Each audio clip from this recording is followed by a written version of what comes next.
Amma ba'd, faya ayyuhal ikhwah rahimani wa rahimakumullah. Alhamdulillah, kita kembali berkumpul di dalam salah satu rumah dari rumah-rumah Allah Subhanahu wa taala, yang lebih tepatnya yaitu di Masjid Imam Asy-Syafi'i. Mudah-mudahan Allah berkahi masjid ini dan seluruh yang ada di dalamnya, yang menggunakan rumah Allah ini sesuai dengan fungsinya. Kita gunakan untuk berlomba-lomba meningkatkan ibadah kita, entah dengan anggota badan kita, atau dengan harta kita, atau dengan ilmu kita, dan yang lain sebagainya. Mudah-mudahan Allah Subhanahu wa ta'ala terima seluruh amal ibadah kita, sehingga menjadikan kehidupan kita bahagia di dunia sampai di akhirat. Ikhwan fiddin rahimani wa rahimakumullah wal akhwat, kita lanjutkan saat ini yaitu dari pembahasan kitab Umdatul Ahkam, atau lebih tepatnya kitab Tanbihul Afham di syarhi Umdatul Ahkam. Kita sudah masuk pada hadis yang ke-13 dari kitab At-Taharah, bab dukhulil khala' wal istitabah. Dari kitab At-Taharah, bersuci, masuk di dalamnya bab masuk ke dalam kamar mandi dan bersuci atau memperbagus keadaan kita, mensucikan diri kita dari hadas atau najis yang ada di dalamnya. Taib, tafadhal. Bismillahirrahmanirrahim. Alhamdulillahirabbil alamin, wassallallahu wasallam ala nabiyyina Muhammadin wa ala alihi wa sahbihi ajma'in. Allahumma ighfir lana wa liwalidina wa liustadina wa li jami'il muslimin. Qala al-mu'allif rahimahullah, an Abdullah bin Umar radhiyallahu anhuma qala waqitu yawman ala baiti Nabiy sallallahu alaihi wasallam yaqdi hajatahu mustaqbil as-sami mustadbiral Ka'bati wa fi riwayatin mustaqbilan Baitul Maqdis. Taib.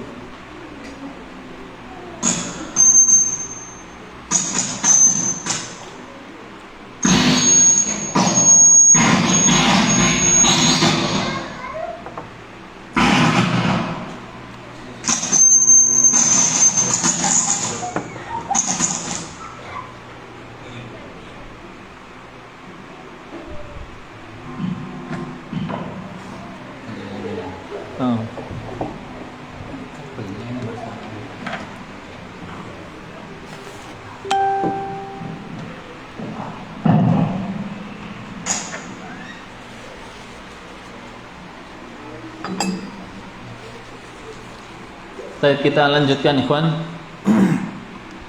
Hadis yang ke-13 adalah dari Abdullah ibnu Umar radhiyallahu anhuma.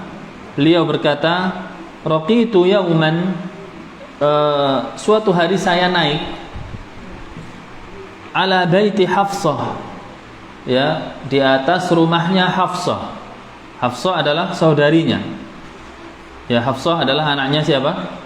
Umar ibn Khattab. Abdullah perawi hadis adalah anaknya Umar ibn Khattab. Jadi Hafsah yaitu istri Nabi juga saudari dari perawi hadis ini, yaitu Abdullah ibn Umar. Jadi suatu hari saya pernah naik ke rumah saudariku, tapi di dalam lafaz ini disebutkan saudari diganti dengan Hafsah. Fara'aitun Nabiyya sallallahu alaihi wasallam. Maka saya melihat Nabi sallallahu alaihi wasallam yaqdi hajatahu, membuang hajatnya. Ya, melihat Nabi sallallahu alaihi wasallam sedang membuang hajatnya, mustaqbilas Syam, menghadap kepada Syam, wa mustadbiral Ka'bah, dan membelakangi Ka'bah. Wa fi riwayah, dan di dalam riwayat yang lain ditegaskan mustaqbilan Baitul Maqdis, menghadap Baitul Maqdis. Jadi yang dimaksud di dalam Syam pada hadis atasnya ditegaskan oleh hadis bawahnya dengan menghadap Baitul Maqdis. Jadi letak dari Baitul Maqdis itu di Syam, dan Syam itu saling membelakangi dengan Ka'bah, dengan Makkah. Ya, maka Nabi SAW pada saat itu membuang hajatnya, qadha hajah, menghadap kepada Syam, otomatis membelakangi Ka'bah. Dan di dalam riwayat yang lain ditegaskan bahwasanya menghadap Syam itu adalah menghadap Baitul Maqdis. Naam. Syarhul Ijmali. Assalamualaikum warahmatullahi wabarakatuh. Asy-Syari rahimahullah, Asy-Syarhul Ijmali. Yukhbiru Abdullah bin Umar ibn al-Khattab radhiyallahu anhuma annahu sa'ida dzata yawmin ala baiti ukhtihi Hafsah ummul mu'minin radhiyallahu anha fa absara an-nabiy sallallahu alaihi wasallam wa huwa yaqdi hajatahu wajhuhu ila baitil maqdis wa dhahruhu ila al-ka'bati wa kana ibnu Umar radhiyallahu anhuma qala dzalika raddan ala man qalu innahu la yustaqbalu baitul maqdis hala qada'i hajatihi. Wa min thamma atal muallifu bi riwayati tsaniyah mustaqbilan baitul maqdis. Nah, penjelasan dari hadis ini secara global adalah mengkabarkan kepada kita semua bahwasanya Abdullah ibn Umar ibn al-Khattab radhiyallahu anhuma, anaknya Umar ibn al-Khattab, naik ke rumah putrinya, yaitu di lantai 2 dari rumah saudarinya yang bernama Hafsah.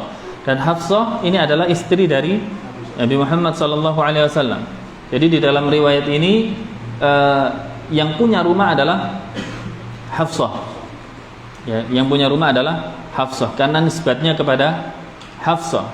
Jadi Nabi SAW berkunjung ke rumah istrinya. Ya, berkunjung ke rumah Hafsah.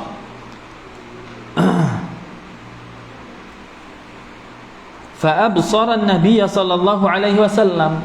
Lalu Abdullah ibn Umar ibn al-Khattab ya tidak sengaja melihat Nabi sallallahu alaihi wasallam. Ya, jangan sampai punya persepsi bahwasanya ini niat mau ngintip orang di kamar mandi, la wallah, ya, hasya wa kalla.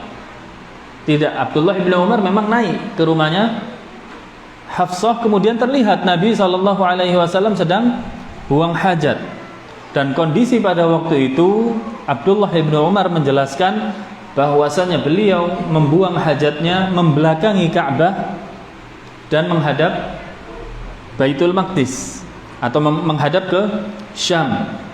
Dari pertemuan yang lalu hadis dari Abu Ayyub Al-Ansari menjelaskan bahwasannya ketika beliau masuk ke bangunan-bangunan yang ada di negeri Syam pada waktu itu, menghadap ke mana?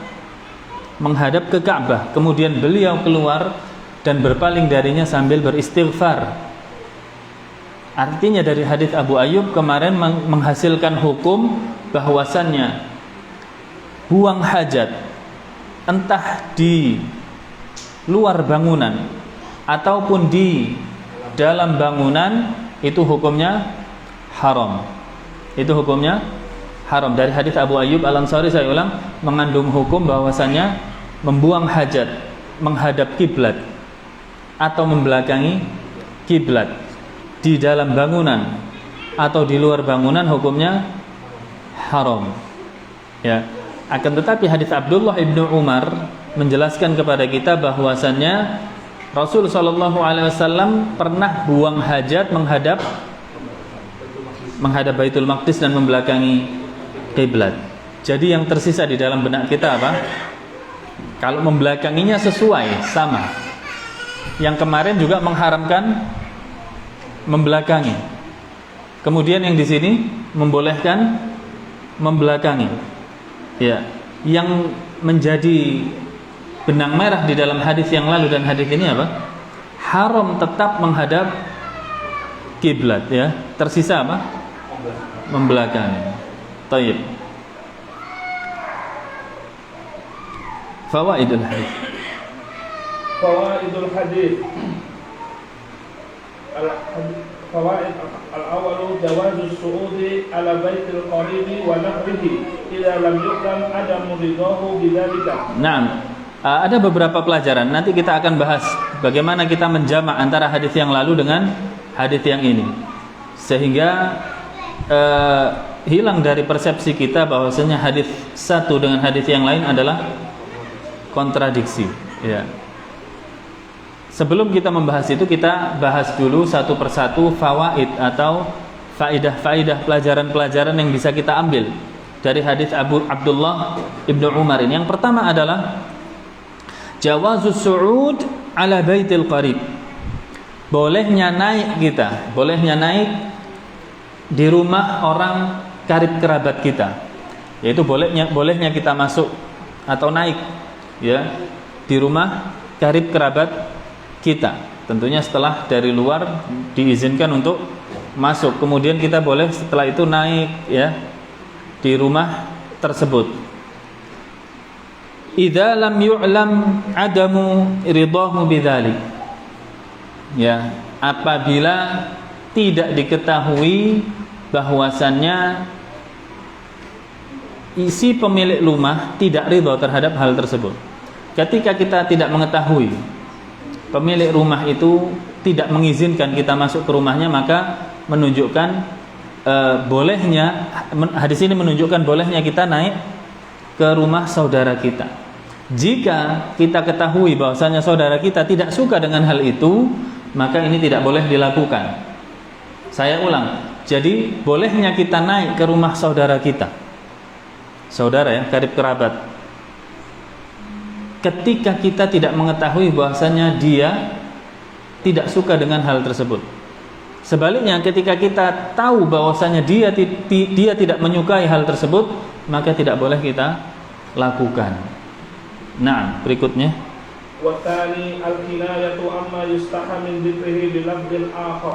Yang kedua adalah al-kinayah, makna kiasan. Ya, jadi hadis ini sangat jauh. Padahal hadis menjelaskan tentang taharah, tapi ada beberapa pelajaran yang jauh yang bisa kita ambil. Al-kinayah yaitu kiasan, menyebutkan selain dari namanya atau selain dari profesinya atau selain dari hubungan kerabatnya. Ini boleh dilakukan amma yustaha min dzikrihi, ketika dia malu untuk menyebutkannya. Jadi di sini disebutkan ala baiti Hafsah, naik ke rumahnya Hafsah.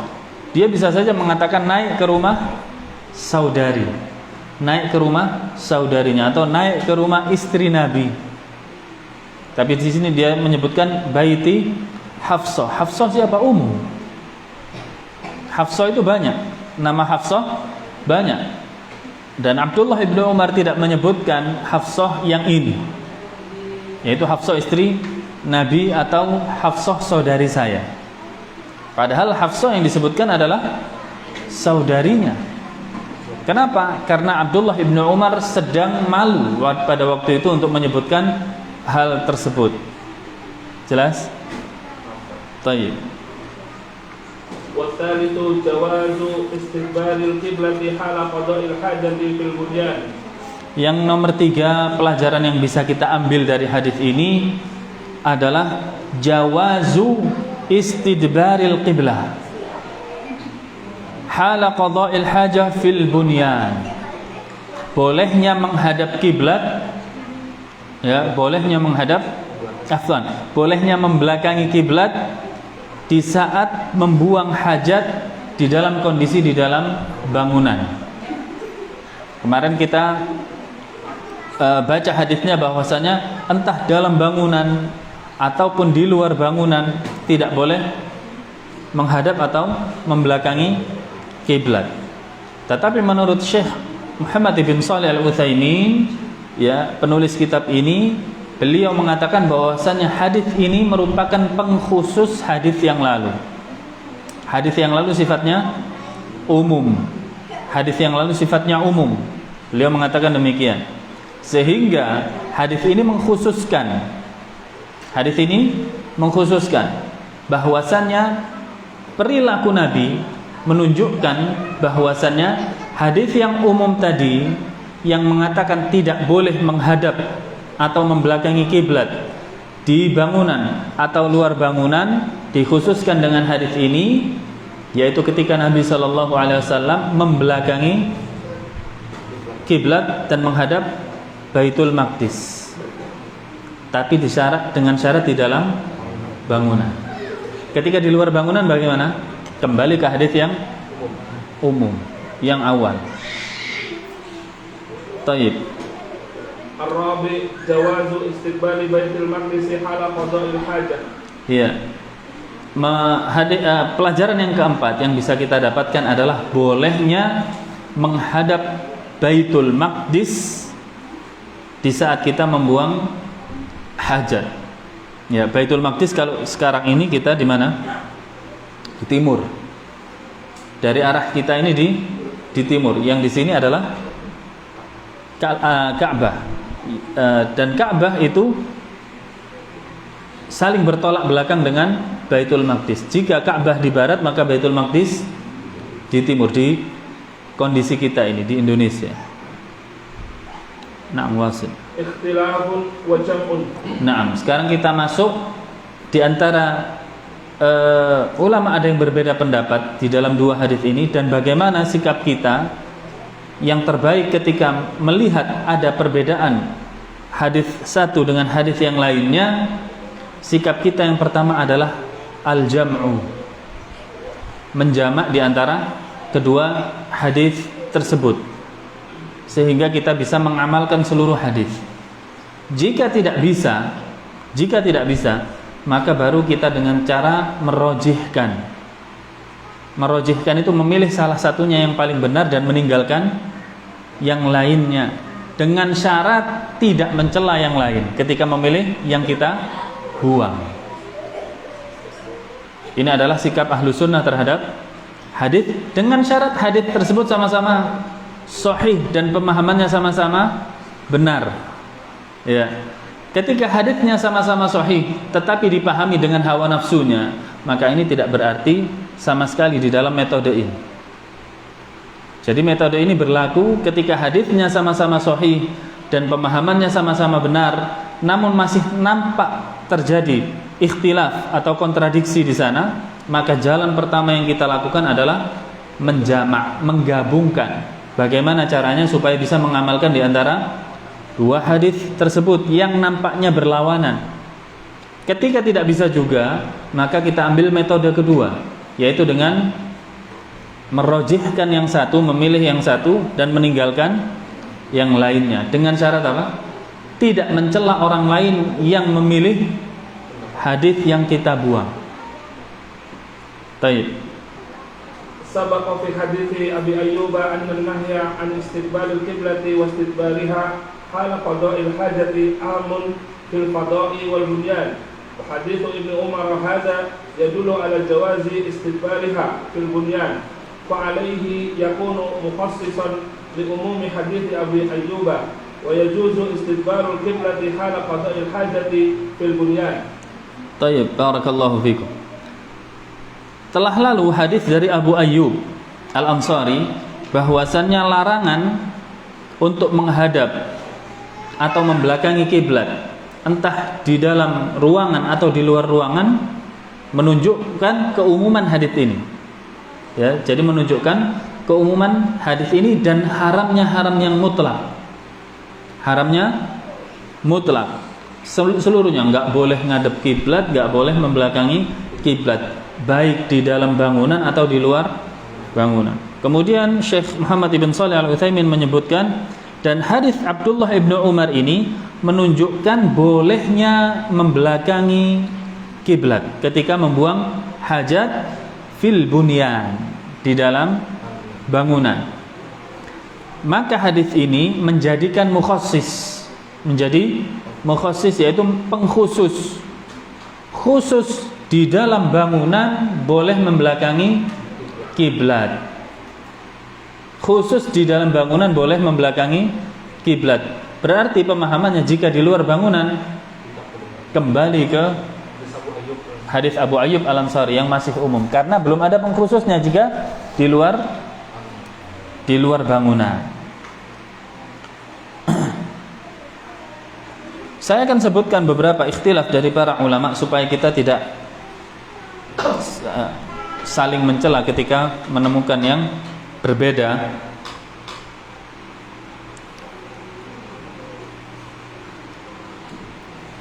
Jadi para ulama berbeda pendapat. Yang pertama adalah yang berpendapat haram secara mutlak. Haram secara mutlak, baik di dalam bangunan atau di luar bangunan, entah menghadap atau membelakangi kiblat. Yaitu yang berpendapat seperti ini adalah Abu Ayyub sendiri, sahabat Abu Ayyub sendiri, dan Mujahid muridnya Ibnu Abbas. Kemudian Ibrahim An-Nakhai dari generasi tabi'in ya, dan Imam Sufyan Ats-Tsauri. Dan yang setuju terhadap pendapat ini adalah Ibnu Hazm, disebutkan di dalam kitabnya Al-Muhalla. Dan ini dipilih juga oleh Syekhul Islam Ibnu Taimiyah dan dikuatkan juga oleh Al-Imam Ibnul Qayyim muridnya pada kitab Zadul Ma'ad. Dari mana hujjahnya? Hujjahnya atau dalilnya berhujjah dengan hadis Abu Ayyub Al-Ansari. Dari hadis Abu Ayyub Al-Ansari, ya, mengatakan bahwasannya Al-Imam Ibnul Qayyim, perilaku Rasulullah tersebut mengandung banyak, kalau bahasa Arab ihtimalat, yaitu mengandung banyak prasangkaan. Karena Rasulullah itu bersikap, bukan berkata, bukan berucap, ya. Akan tetapi di dalam hadis yang lain, ya, Rasulullah sallallahu alaihi wasallam ya berucap apa? Idza ataitumul ghaid, ucapan. Jelas? Ucapan. Apabila kalian itu masuk ke dalam kamar mandi, janganlah menghadap kiblat atau membelakangi kiblat. Walakin syarriqu aw gharribu, akan tetapi hadaplah ke timur atau barat. Ngomongnya di mana? Ngomongnya di Madinah. Ya, ngomongnya di Madinah. Kalau kita utara atau selatan. Ya, utara atau selatan. Maksudnya begitu. Ini adalah sabda Nabi langsung. Dan kata Imam Ibnul Qayyim, al-qaul muqaddamu 'alal fi'il. Dan ucapan itu lebih didahulukan, lebih dikedepankan daripada perbuatan. Contohnya ya, ketika kita mengatakan bahwasanya saya tidak akan ke rumahnya si fulan. Saya tidak akan ke rumahnya si fulan. Tetapi suatu saat antum melihat orang yang berbicara ini ke rumahnya si fulan. Mana yang antum kedepankan? Perbuatannya atau ucapannya? Pasti antum mengatakan, loh katanya nggak mau ke rumah si fulan. Mesti perkataan yang dikedepankan. Entah dia itu ke rumah si fulan ada hal yang diambil atau hal darurat, kita nggak tahu. Di situ mengandung banyak pertanyaan. Inilah yang dijadikan hujjah oleh Imam Ibnul Qayyim. Maka al-qawlu muqaddamu ala fi'il. Ucapan itu lebih didahulukan daripada perbuatan. Masuk? Kuat ya sepertinya. Hujjahnya kuat sepertinya. Kita lihat yang di bawahnya, tidak kalah kuat. Inilah para ulama kita.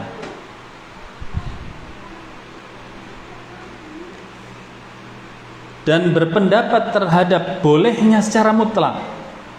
Ada yang berpendapat boleh secara mutlak, entah di dalam bangunan atau di luar bangunan, menghadap atau membelakangi kiblat, boleh. Yaitu Urwah bin Zubair. Urwah bin Zubair ini adalah keponakannya Aisyah.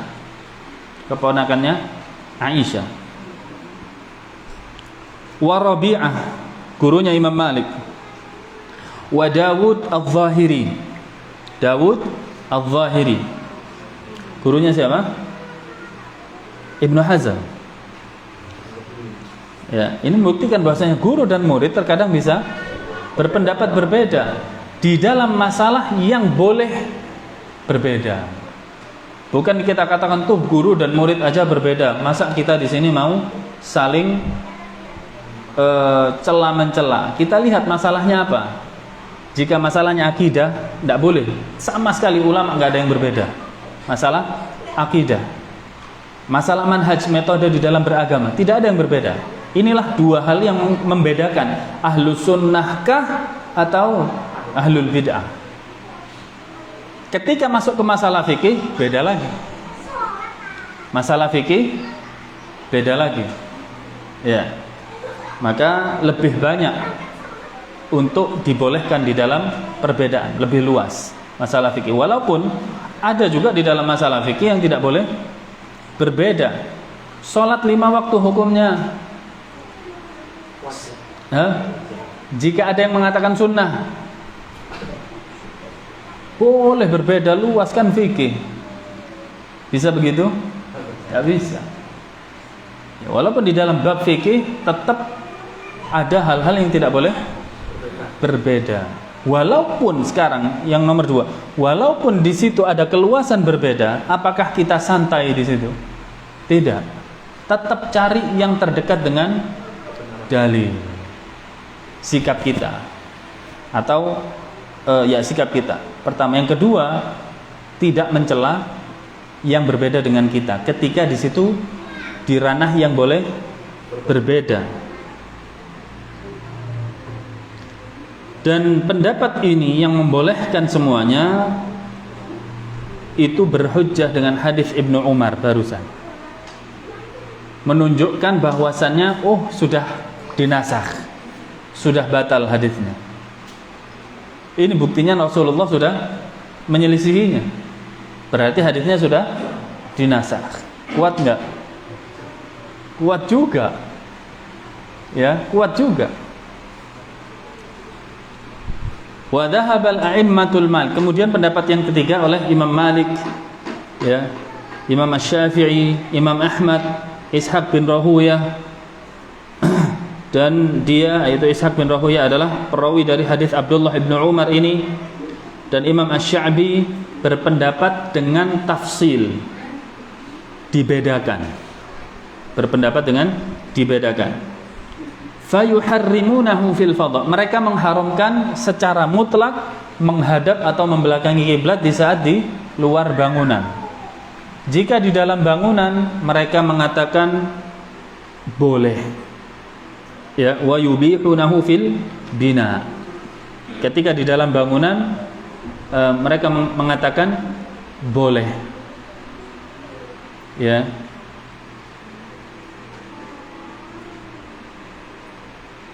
Berapa? 3. Ini menunjukkan bahwasannya lebih kuat dari yang lainnya. Ya, karena di situ hadisnya, hadis Abu Ayyub menunjukkan haram secara mutlak. Thayyib, seperti yang saya jelaskan tadi. Mutlak secara mutlak haram. Kemudian ada hadis yang datang menunjukkan kebolehannya terhadap sesuatu, yaitu membelakangi kiblat. Maka di pendapat yang ketiga ini mengatakan kalau begitu hadis yang haram ini menunjukkan kalau di luar bangunan. Kalau di dalam bangunan maka boleh.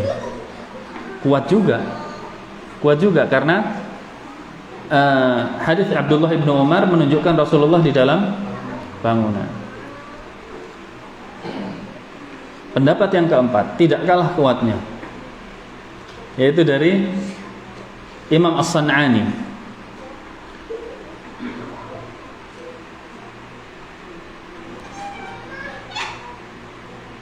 Beliau mengatakan makruh. Hukum pelarangannya adalah makruh, tidak sampai ke haram. Karena asal larangan itu di dalam ilmu usul fikih, asal larangan itu adalah haram. Kalau ada lafaz larangan di dalam dalil, itu menghasilkan hukum haram. Dia bisa turun derajatnya sampai ke makruh ketika ada dalil lain yang menurunkannya. Dan hadis Abu Ayyub Al-Ansari menunjukkan haram.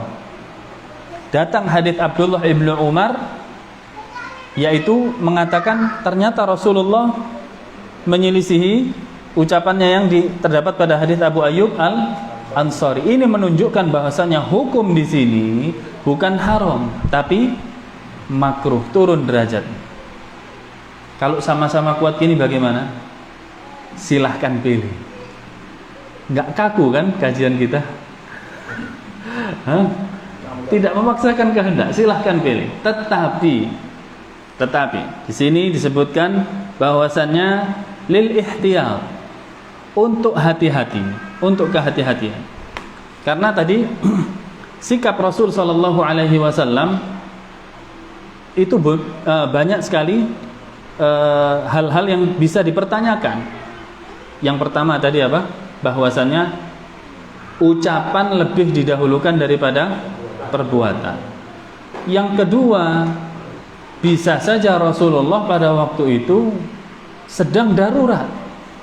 Ketika Abdullah ibnu Umar melihat entah Rasulullah sedang bagaimana, terus terlihat seperti menghadap ke Baitul Maqdis dan membelakangi kiblat ketika saat itu.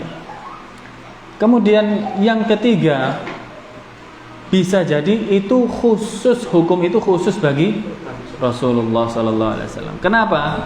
Ketika hukum itu untuk umatnya, tidak mungkin Nabi sembunyikan. Mesti Nabi menyampaikan dengan lisannya. Jika ya contohnya seperti Rasulullah menikah lebih dari 4 orang wanita, apakah beliau mengatakan lewat lisannya, nikahilah kalian lebih dari 4? Tidak kan? Tapi bagaimana perlakuan beliau, fi'il beliau? Apa yang beliau kerjakan? Menikah lebih dari 4. Menjadi pengkhususan khusus bagi Rasulullah, boleh nikah lebih dari 4. Fahim tuh? Paham ya? Di sini taib. Jadi banyak permasalahan di situ. Ya, maka untuk kita bersikap, saya katakan, karena ada hadis tadi Abu Ayyub Al-Ansari yang betul-betul mengharamkan mutlak, maka secara hati-hati jika kita mengawali mau bangun WC atau mau bangun kamar mandi, usahakan jangan menghadap atau membelakangi kiblat. Jika sudah terlanjur kemudian kita mengubahnya susah, maka tidak mengapa. Atau ketika kita sudah masuk ke dalam toilet umum, maka usahakan jangan menghadap atau membelakangi kiblat.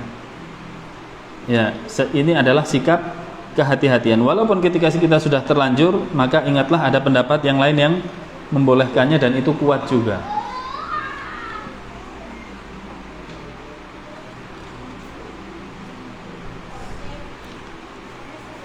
Taib, Mas. Assalamualaikum warahmatullahi wabarakatuh. Al-hadits ar-rabi' an Anas bin Malik radhiyallahu anhu qala kana an-nabiy sallallahu alaihi wasallam yadkhulu al-khala'a fa ahmilu ana wa ghulamun nahwi ma'iya idawatan min ma'in wa anazatan fa yastanji bil ma'. Ya. Al-anazatu al-harbatu as-saghira wal idawatu ina'un saghirun min tilbin. Dari Anas bin Malik, ini hadis yang keempat dari kitab At-Taharah, bab dukhulil khala wal istitabah. Hadis yang keempat dari Anas bin Malik radhiyallahu anhu, beliau mengatakan, kana Nabi sallallahu alaihi wasallam yadkhulul khala, bahwasanya Nabi sallallahu alaihi wasallam masuk ke kamar mandi. Fa ahmilu ana wa ghulamun nahwi ma'iya idawatan min ma'in wa anazatan. Ya. Maka saya membawa dan seorang anak yang semisal saya, ya, idawatan min ma', sebuah wadah air berupa air, wa anazatan, dan juga sebuah kantung, ya, berisi air. Fayastanji bil ma'.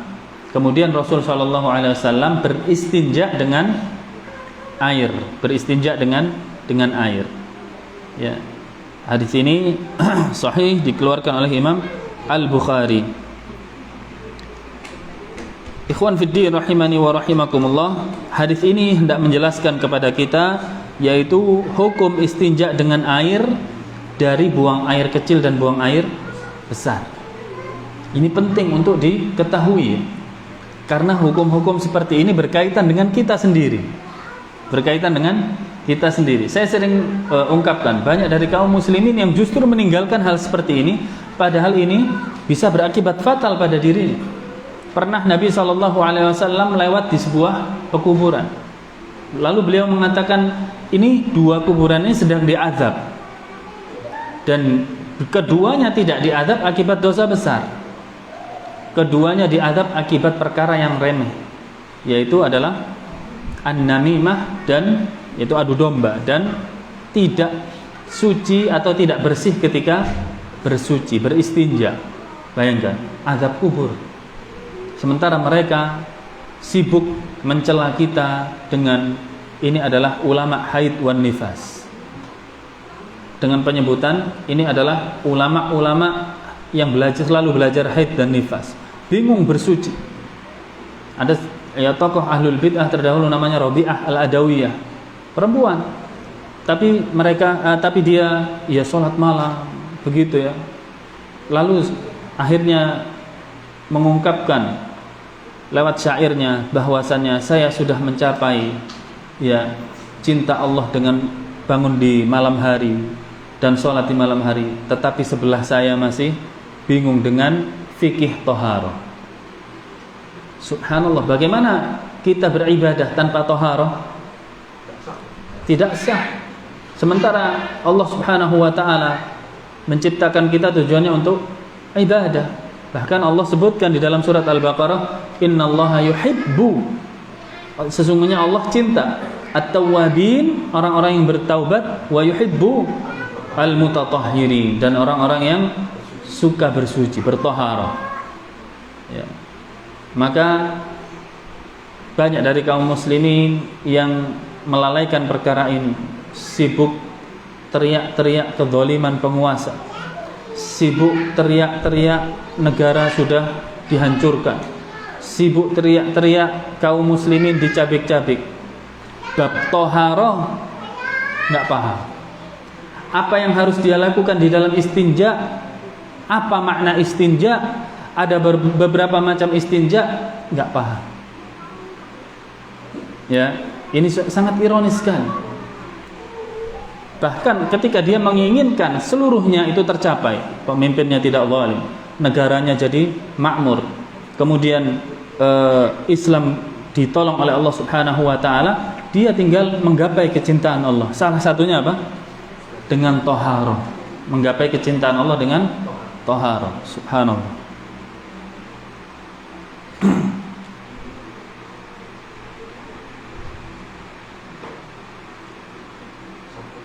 Yang dimaksud dengan istinja adalah tanzif atau tathir.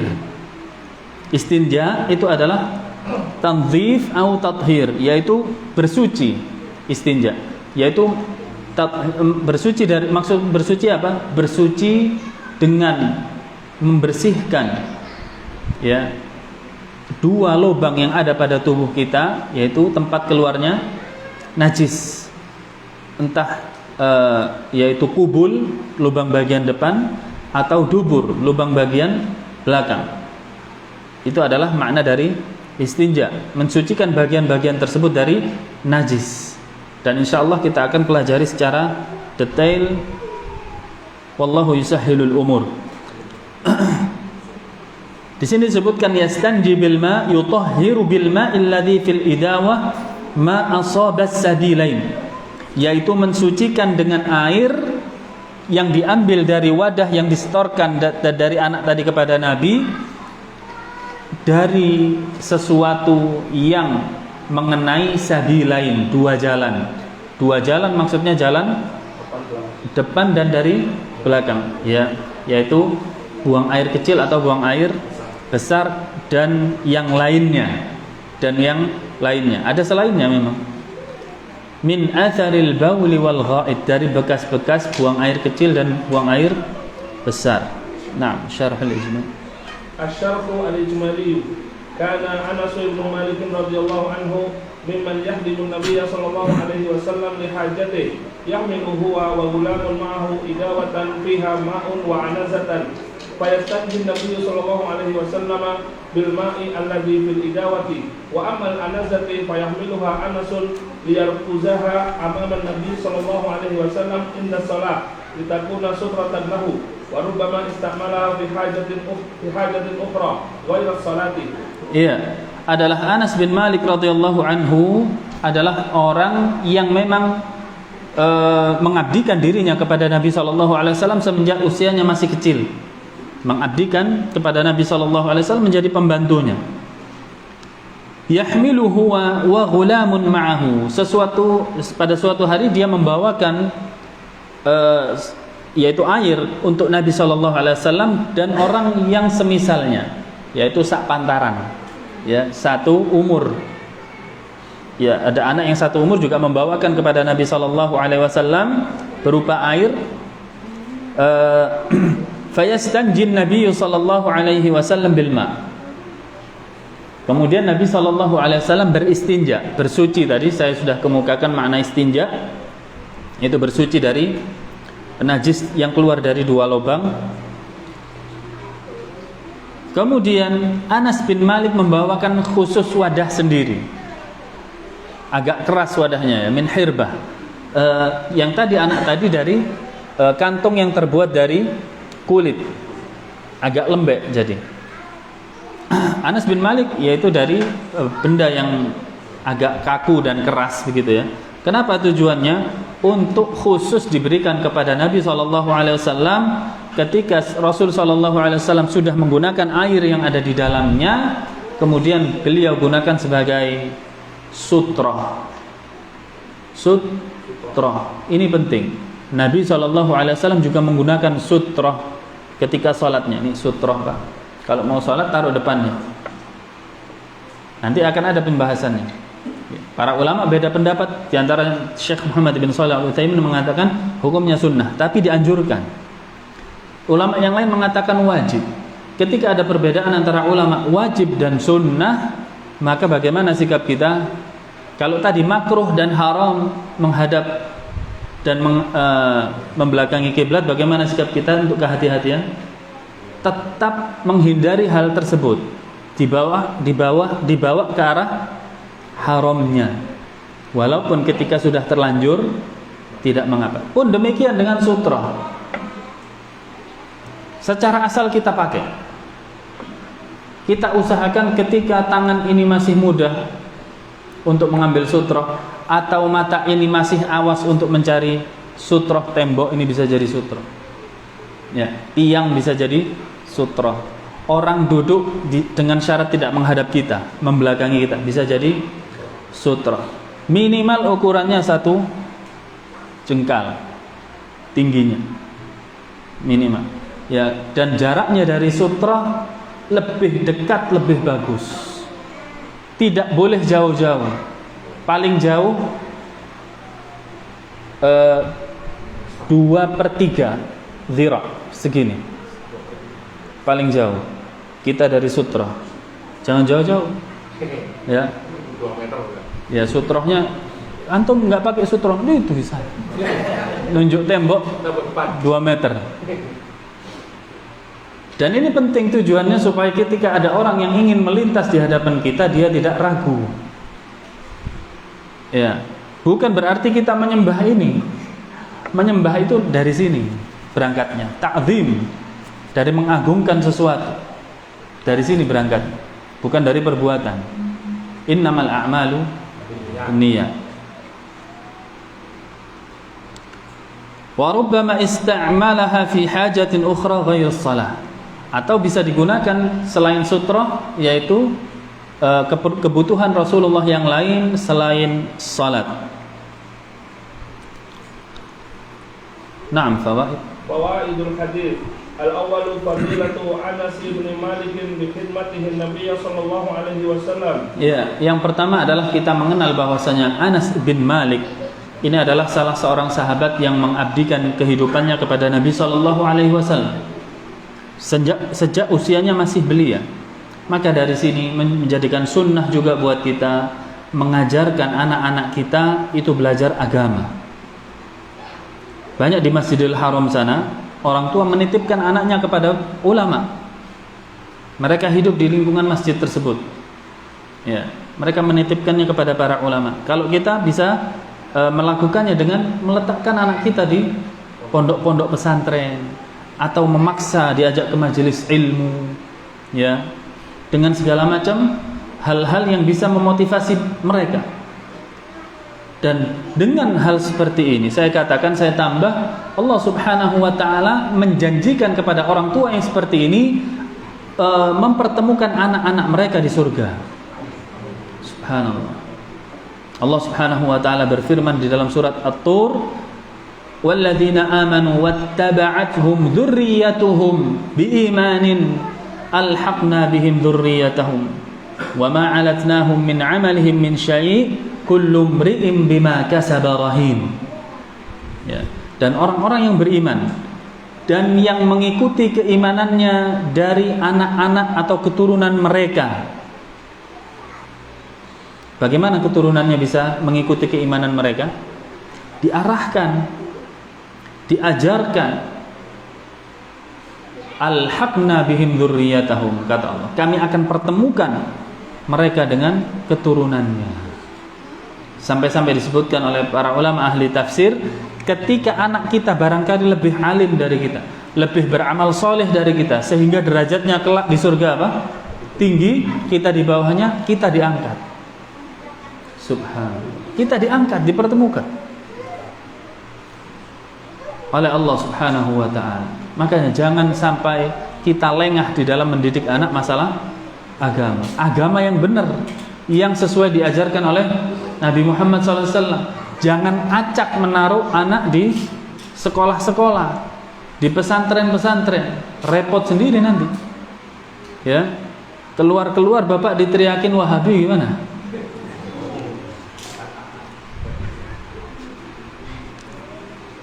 Taib. Kemudian nomor 2. At-tani jawazul isti'anati bil ghairi fi wasail taharati. Iya, yang kedua menjadikan dalil hadis ini bahwasannya bolehnya yaitu menolong seseorang atau menolong orang lain di dalam menghadirkan sesuatu yang digunakan untuk bersuci. Ya, dan ini termasuk disyariatkan menolong orang lain di dalam sesuatu hal yang tujuannya adalah untuk ibadah. Allah Subhanahu wa ta'ala berfirman, wa ta'awanu 'alal birri wat taqwa. Tolong menolonglah kalian di dalam jalan kebaikan dan ketakwaan. At-talitsu jawazul istinja'i bil ma'i min al-bauli aw al-gha'iti. Kemudian faedah dari hadis ini berikutnya adalah bolehnya kita untuk bersuci, beristinja ya istilahnya. Ya, nanti selanjutnya saya gunakan kalimat istinja saja supaya lebih familiar. Apa tadi istinja? Mensucikan atau bersuci dengan air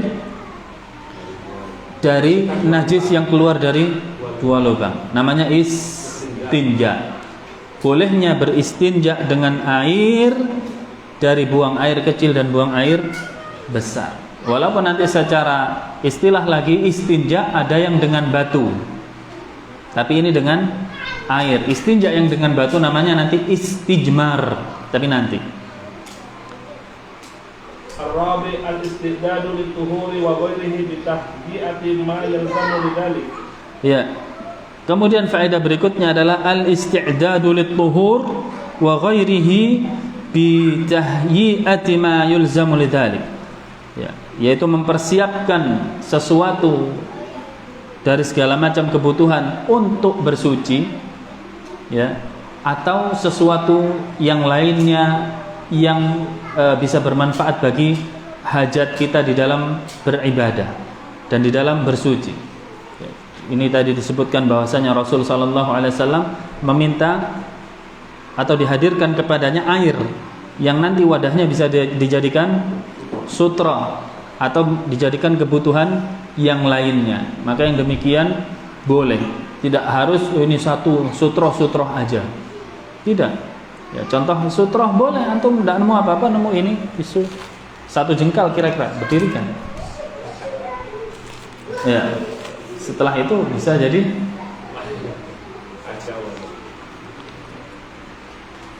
Nah, berikutnya. الحديث الخامس عن أبي قتادة الحارث بن ربعي الأنصاري رضي الله عنهما أن النبي صلى الله عليه وسلم قال لا يمسكن أحدكم ذكره بيمينه وهو يبول ولا يتمسح من الخلاء بيمينه ولا يتنفس في الإناء. Hadis yang kelima dari Abu Qatadah Al-Harith ibn Rib'i Al-Ansari radhiyallahu anhuma bahwasanya Nabi sallallahu alaihi wasallam bersabda, la yumsikanna ahadukum dzakarahu biyaminihi wa huwa yabul. Janganlah kalian memegang atau menahan zakarnya, yaitu alat kelaminnya ketika buang air kecil dengan tangan kanannya, tidak memegang dengan tangan kanannya. Wala yatamassah minal khala'i biyaminihi, juga tidak mengusap atau membersihkan, ya, yaitu baik buang air kecil atau buang air besar dengan tangan kanannya. Wala yatanaffas fil ina, dan janganlah meniup atau bernapas di dalam gelas atau bejana. Panas, minum, bernapas di dalam. Kalau sudah habis nafasnya, lepas nafas dulu baru minum lagi. Ya. Kemudian yaitu bersuci, bertaharah dengan tangan kanan. Benar? Bagi orang yang makan tangan kiri, yang benar adalah bersuci dengan tangan kiri dan makan dengan tangan kanan. Kalau dicampur bagaimana? Ya, dia coba suruh makan di dalam WC, pasti nggak mau. Tetapi dia nggak sadar, tangan yang digunakan untuk membersihkan kotorannya digunakan juga untuk makan. Terutama lagi ketika banyak yang lengah kaum muslimin, ya, yaitu makan gorengan. Gorengan tangan kanan, lomboknya tangan kiri. Ya, waduh susah Ustaz, harus latihan dulu, lomboknya taruh sini. Ya satu-satu kalau susah. Ya, salah kalau begini, kalau begini.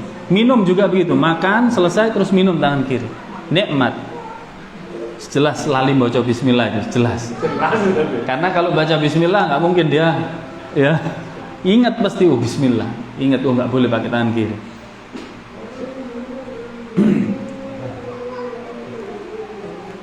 Adzan dulu, baik, tafadhal.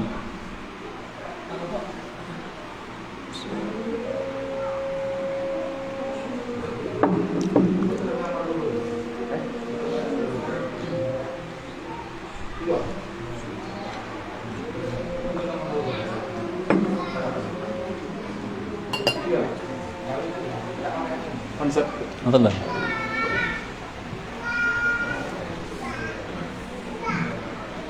Allahu Akbar, Allahu Akbar, Allahu Akbar, Allahu Akbar. Asyhadu an la ilaha illallah.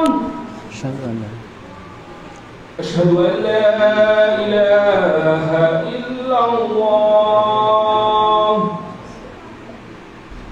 Asyhadu anna Muhammadar Rasulullah. Asyhadu anna Muhammadar Rasulullah.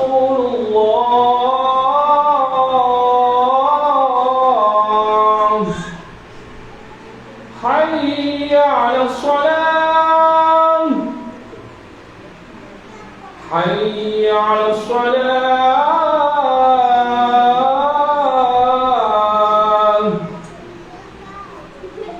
حي على الفلاح.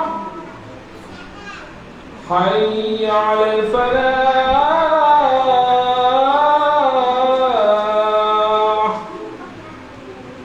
الله أكبر، الله أكبر. لا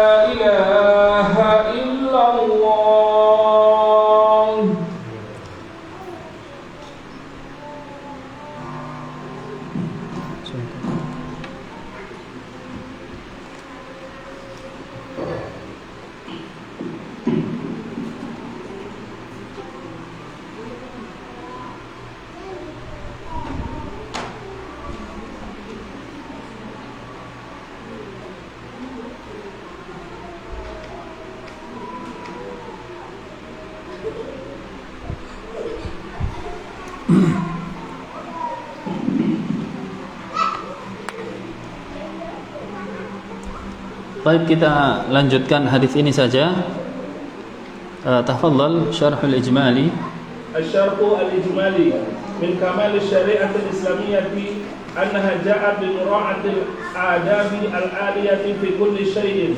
Wa fi hadzal hadits yuhaddithu Abu Qatadah radhiyallahu anhu anna an-nabiy sallallahu alaihi wasallam yanha 'an insaqi dzakari bil yamin halal baul wa 'an al-istinja'i biha min al-baul al-gha'id. لأن ذلك ينافي تكريم اليمين وينهى كذلك عن التنفس في الإناء لأن ذلك يقدره على من بعده وربما يحمل نفسه أمراضا يتلوث بها الإناء أو يصطدم النفس الصائد بالشراب النازل فيحصل الشرق ويتساقط اللعاب في الإناء وكل هذا مناف لكمال الآداب. Nah, jadi hadis ini menunjukkan betapa sempurnanya syariat Islam, ya, dengan selalu menjaga adab-adab yang mulia kepada pengikutnya, kepada umatnya. Jadi umat Islam dididik oleh agamanya ketika dia mau kembali kepada sumbernya, Al-Quran dan Sunnah, dia akan menjadi seperti pujian yang diberikan kepada Rasul sallallahu alaihi wasallam, wa innaka la'ala khuluqin 'azim. Dan sesungguhnya engkau itu, wahai Muhammad, adalah seseorang yang berada di atas akhlak yang tinggi, yang sangat mulia. Ya. Maka ketika kaum muslimin mau kembali kepada agamanya, mau duduk belajar dan mengamalkan agamanya, maka ini akan berpengaruh bagi sekitarnya. Akan berpengaruh bagi sekitarnya. Akan menepis tuduhan-tuduhan bahwasanya Islam adalah teroris. Islam adalah agama yang tidak toleransi dan lain sebagainya. Ya. Ketika seseorang mau kembali duduk belajar kepada agamanya, maka masyarakat sekitarnya akan menilai dirinya bahwasanya ini adalah orang yang beradab, ini adalah orang yang bermanfaat bagi manusia. Sampai masalah buang hajat, sampai masalah makan, itu semuanya diatur oleh agama Islam.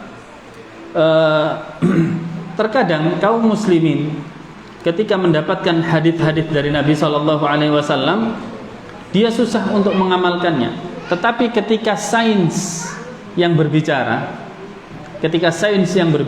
langsung sami'na wa ta'ana. Padahal dahulu sahabat Nabi SAW belum ada sains. Mereka tinggal mengatakan, Nabi SAW mengatakan lakukan, mereka lakukan. Berhenti, mereka berhenti. Dengan inilah Allah Subhanahu wa ta'ala mengangkat derajat mereka, mengunggulkan mereka dari segala macam bangsa dan dari segala macam agama. Maka ketika kita kembali seperti manhaj mereka, seperti metode mereka di dalam beragama, maka insyaallah Allah Subhanahu wa ta'ala ridha kepada kita semua. Sedikit dari sains yang membuktikan bahwasanya kebenaran lisan Nabi kita Muhammad sallallahu alaihi wasallam adalah wahyu, bukan berasal dari hawa nafsunya. Disebutkan di sebuah surat kabar, ya, sebuah surat kabar, dalam ilmu kesehatan modern, bertemunya H2O, yaitu air, dengan karbon dioksida atau CO2 yang dikeluarkan dari mulut manusia. Kita keluarkan apa? Karbon dioksida, CO2, akan menghasilkan asam karbonat. Kalau kita tiup, dalam ini masih oksigen, terus kita tiup, berarti campur antara oksigen, H2O, air kita tiup, H2O, air kita tiup dengan karbon dioksida, jadi asam karbonat, atau bahasa kimianya H2CO3. Karena nggak hafal baca ini. Merupakan senyawa kimia yang bisa masuk ke dalam tubuh manusia, berpotensi menyebabkan penyakit jantung. Berpotensi menyebabkan penyakit jantung. Nah, Jadi takut tuh antum. Itu lagi ya, terkadang harus kita benahi ketika sains ini bagaimana kita nilai perasaan kita sendiri-sendiri. Apakah kita menjadi terancam ketika meninggalkan perintah Nabi atau ketika sains menguatkan? Ya, atau ketika sains menguatkan. Ya.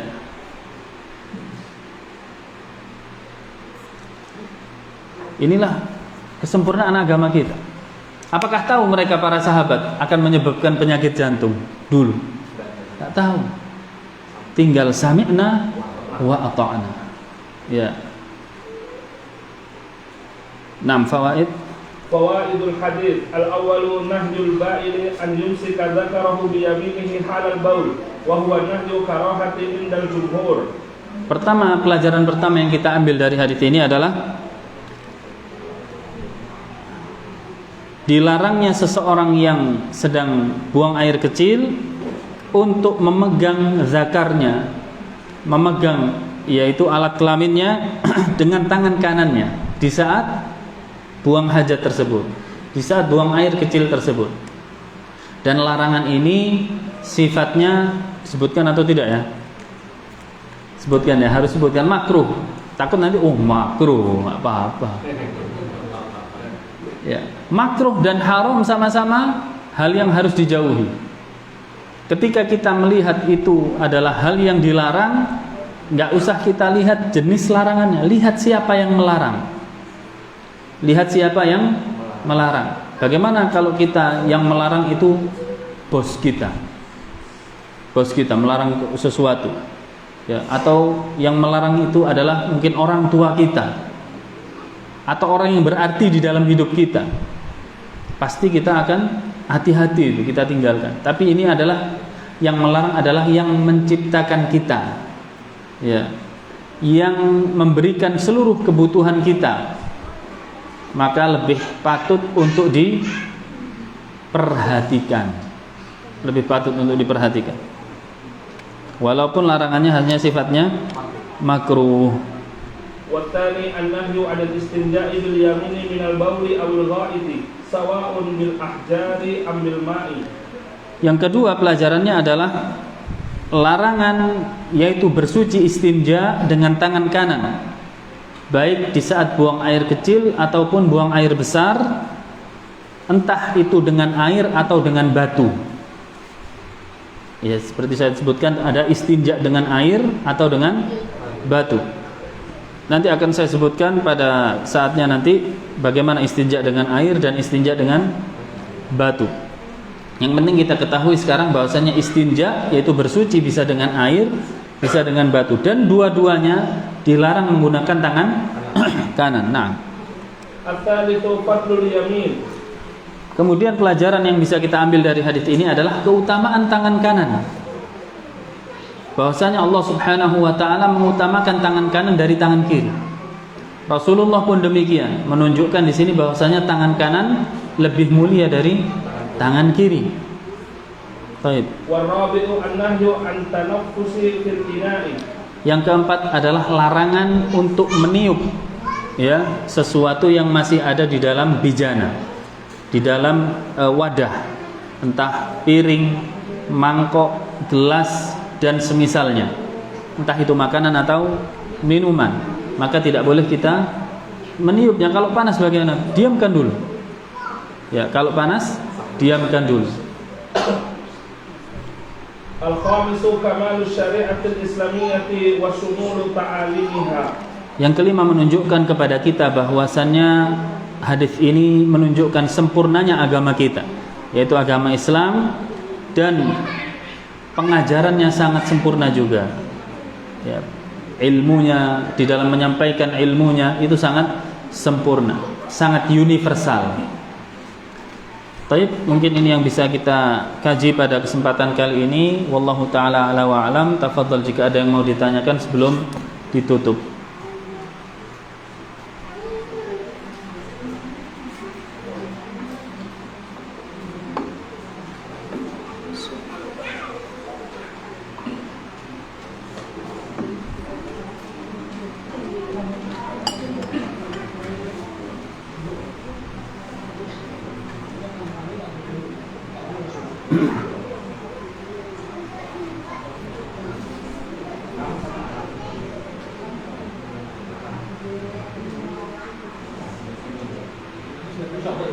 Cukup insyaallah.